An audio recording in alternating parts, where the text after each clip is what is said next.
Assalamualaikum warahmatullahi wabarakatuh. Hai adik-adik, perkenalkan nama kakak Dewi Kurniawati, kakak dari program Pendidikan Guru Sekolah Dasar di Universitas Muhammadiyah Sumatera Utara. Nah, di sini kita akan belajar tema 3 dari subtema 2. Nah, di sini kita akan belajar tentang makhluk hidup. Nah, makhluk hidup terbagi menjadi 3, yaitu manusia, hewan, dan tumbuhan.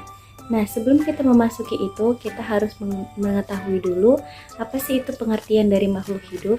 Pengertian dari makhluk hidup adalah makhluk hidup dapat disebut organisme, yaitu setiap individual yang bisa menjalankan fungsi-fungsi kehidupan. Semua organisme pasti memiliki kehidupan. Meskipun semua makhluk hidup berbeda, namun semua jenis makhluk ini mampu memproduksi, tumbuh, dan berkembang, pemeliharaan diri, dan merespon rangsangan. Atau dapat disimpulkan pengertian makhluk hidup merupakan yang memiliki ciri-ciri kehidupan untuk berevolusi atau mengalami perkembangan bentuk hidup. Baiklah, apakah sudah paham tentang pengertian makhluk hidup?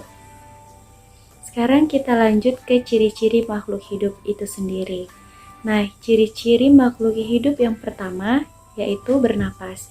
Bernapas adalah suatu proses pengambilan atau penghirupan oksigen dari lingkungan dan mengeluarkan karbon dioksida. Oksigen itulah yang mengubah zat makanan menjadi energi secara kimiawi. Kemudian, energi akan digunakan untuk melakukan aktivitas sehari-hari. Nah, yang kedua yaitu berkembang biak. Berkembang biak adalah suatu proses yang terjadi pada makhluk hidup untuk menghasilkan keturunan. Tujuannya adalah untuk melestarikan atau mempertahankan berlangsungan hidup spesies makhluk hidup tersebut. Nah, yang ketiga yaitu bergerak.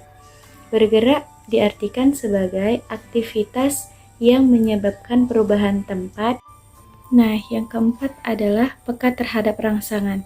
Peka terhadap rangsangan atau dapat disebut reliabilitas adalah kemampuan makhluk hidup untuk menanggapi atau merespon rangsangan, baik berupa sentuhan, cahaya matahari, air, zat kimia, suhu, dan gravitasi bumi. Yang kelima yaitu mengeluarkan zat sisa metabolisme. Zat metabolisme atau eksperimen adalah senyawa sisa yang dihasilkan dari proses metabolisme yang tidak dapat digunakan kembali oleh organisme yang dikeluarkan melalui proses sekresi. Yang keenam yaitu adaptasi. Adaptasi merupakan cara makhluk hidup dalam mengatasi tekanan makhluk hidup sekitarnya untuk bertahan hidup. Ketujuh yaitu tumbuh dan berkembang.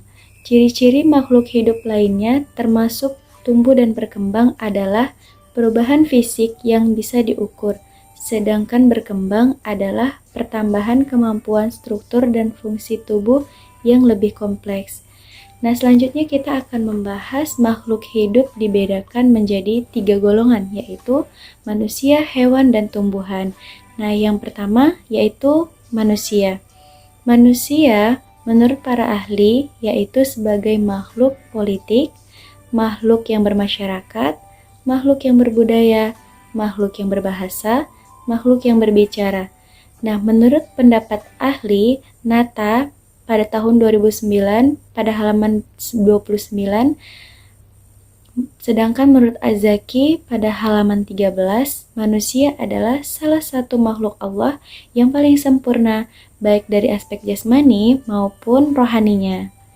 Nah, kedua, yaitu apa yang dimaksud dengan manusia sebagai makhluk hidup. Manusia adalah makhluk yang tidak dapat hidup dengan sendiri.